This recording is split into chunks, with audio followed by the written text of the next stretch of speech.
अपने इस दौरे से इस समय हर्षिल घाटी में प्रधानमंत्री नरेंद्र मोदी, और जिस बात का हम जिक्र बार बार कर रहे हैं कि इस कार्यक्रम के जरिए प्रधानमंत्री नरेंद्र मोदी का उद्देश्य जो है वो धार्मिक पर्यटन को बढ़ावा देना, शीतकालीन चारधाम यात्रा जो है उसको इस इलाके में बढ़ावा देना, जिससे स्थानीय अर्थव्यवस्था जो है वो मजबूत हो और होमस्टे सहित जो पर्यटन व्यवसाय है यहाँ के स्थानीय लोगों का उसको बढ़ावा मिले। और इसी वजह से, क्योंकि रंग जो है वो बिल्कुल जो प्रधानमंत्री नरेंद्र मोदी बार बार मंत्र देते हैं ना मेघा कि वोकल फॉर लोकल, तो वही अंदाज प्रधानमंत्री नरेंद्र मोदी का भी यहां पर नजर आने वाला है। कुछ ही देर में हम देखेंगे कि प्रधानमंत्री नरेंद्र मोदी यहां की जो पारंपरिक पोशाक है उसमें यहां पर नजर आएंगे, और जो पारंपरिक स्वाद है इस हर्षिल घाटी का, जिसमें खासतौर से वो राजमा बहुत मशहूर है, यहाँ के फाफड़े की रोटी और वो सफेद मक्खन, उसका स्वाद लेते हुए खुद प्रधानमंत्री नरेंद्र मोदी भी यहाँ पर मेघा नजर आएंगे।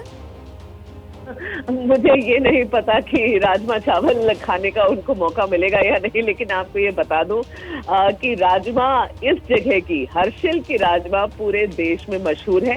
अलग तरीके की राजमा है रुमाना यहाँ, इसका कलर भी सफेद है। ये नॉर्मल राजमा जो आपको दिल्ली मुंबई में मिलते हैं ऐसी राजमा नहीं है, और महंगी भी है। यहाँ से राजमा आप लेंगे थोड़ी महंगी है क्योंकि यहाँ की ये लोकल प्रोड्यूस है, और इसका स्वाद बहुत जबरदस्त है। यहाँ मैं, जैसे ये जो शो मैंने किया, हम लोगों ने चलाया अभी थोड़ी देर पहले, या कुछ ऐसी चीजें हैं जहाँ जैसे एप्पल की चटनी, ये इस पूरे एरिया में जो बागवानी होती है, जो मुख्य तरीके से वहाँ की औरतों का या आजीविका का जो साधन है वो एप्पल की बागानी है, सेब की बागानी है।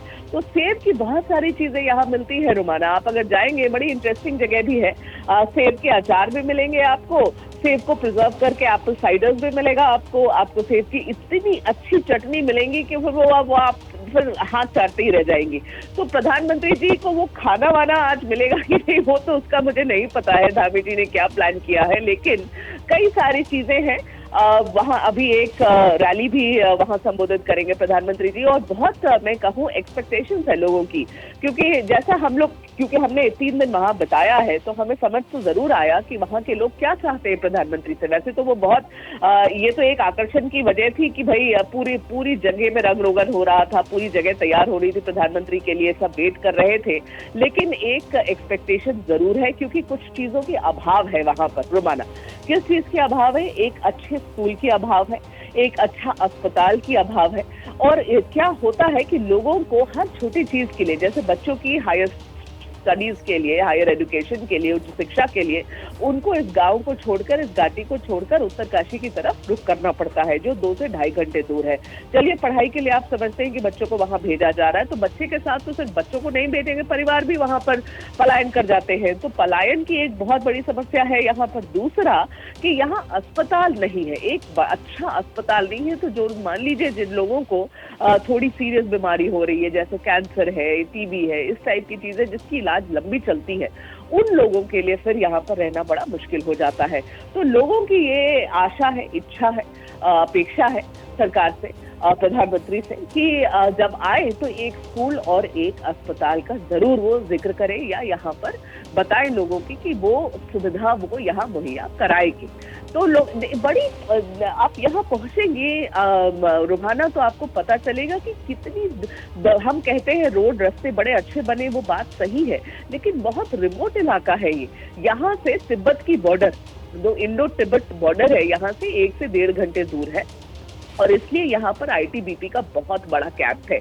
ये मुखवा के अंदर हर्षिल घाटी में आईटीबीपी कैंप, एक बहुत बड़ा आईटीबीपी कैंप है यहाँ पर, क्योंकि उनका काम है देखरेख करना जो इंडो तिब्बतन बॉर्डर है। तो इस एरिया में थोड़ा सा, मतलब हम ये नहीं कह रहे कि मॉडर्नाइजेशन की जरूरत है, लेकिन जो बेसिक फैसिलिटीज है उन चीजों को यहाँ पर लाने की जरूरत है। प्रधानमंत्री जी को इसका आभास भी है, उन्हें पता है कि इस जगह को ठीक करने के लिए और लोगों की जीवन को थोड़ा सा सुविधाजनक कर देने के लिए कुछ चीजें यहाँ देने की जरूरत है। शायद आज जब वो रैली एड्रेस करेंगे तो ये बात हो सकता है, मैं ये एक्सपेक्ट कर रही हूँ कि शायद प्रधानमंत्री कुछ यहाँ अनाउंस भी करेंगे उन्हें। और देखिए, यही तो उनका इंटेंशन है, यहाँ पर जाने की बड़ी वजह पीछे यही है कि मैं इस जगह को ऐसा कर दूं कि लोग यहाँ आराम से, कंफर्ट से, सुविधाजनक तरीके से यहाँ रह सके।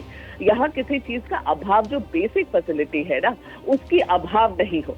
तो आज देखिए शायद उस बारे में भी बातचीत हो, लेकिन काफी कार्यक्रम है प्रधानमंत्री के यहाँ पर।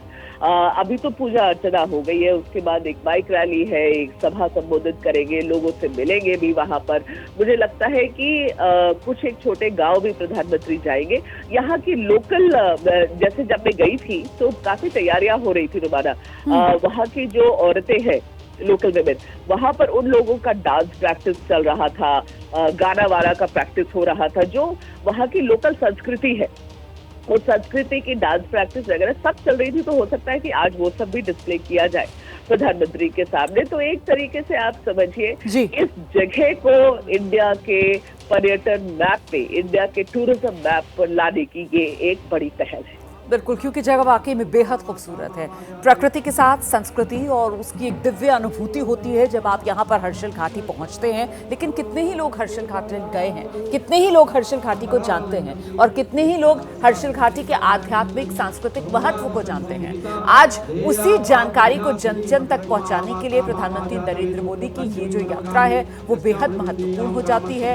यात्रा की शुरुआत हो चुकी है, हर्षिल घाटी पहुँच चुके हैं प्रधानमंत्री नरेंद्र मोदी। और सबसे पहले मुखी मठ, जो कहा जाता है मां गंगा का जो शीतकालीन प्रवास है, मुखबा मंदिर, वहीं पर मां गंगा की पूजा अर्चना करते हुए प्रधानमंत्री नरेंद्र मोदी की आज की ये तस्वीरें दिखा दीजिए जरा तस्वीरें।